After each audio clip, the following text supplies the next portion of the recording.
कामातून मिळणारे पैसे आणि तासांची संख्या याच्यावर आधारित खूप छान प्रश्न विचारलेला आहे आरआरबीच्या परीक्षांमध्ये. बघा प्रश्न काय आहे.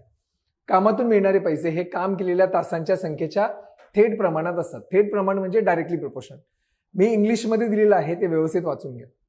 जर 6 तासात 324 रुपये कमवले तर 29 तासाच्या कामात किती रुपये कमवले जातील? खूप छान प्रश्न आहे. कामातून मिळणारे पैसे, आता बघा पैसे जे आहेत ते डायरेक्टली प्रोपोर्शन मध्ये आहेत. कशाच्या? तासांच्या संख्येच्या, म्हणजे काम केलेले तास ह्या दोघांचं डायरेक्ट प्रोपोर्शन आहे. पुढे काय दिलेलं आहे? जर 6 तासात 324 रुपये कमवले, बघा ना इथे मी 324 ठेवतो.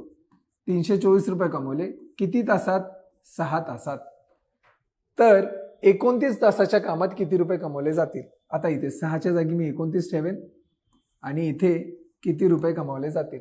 लक्षात ठेवा, जेव्हा कधी पण डायरेक्ट प्रपोर्शन असतं, समप्रमाण असतं, तेव्हा क्रॉस मल्टिप्लिकेशन करायचं असतं. म्हणजे 29 गुणिले 324, हे बघा 29 गुणिले 324 बरोबर 6 आणि प्रश्नचिन्ह यांचा गुणाकार.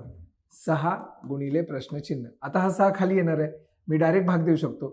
6 एके 6, 6 पंचे 30, 6 चौक 24, म्हणजे तुमचं उत्तर येणार 29 गुणिले 54.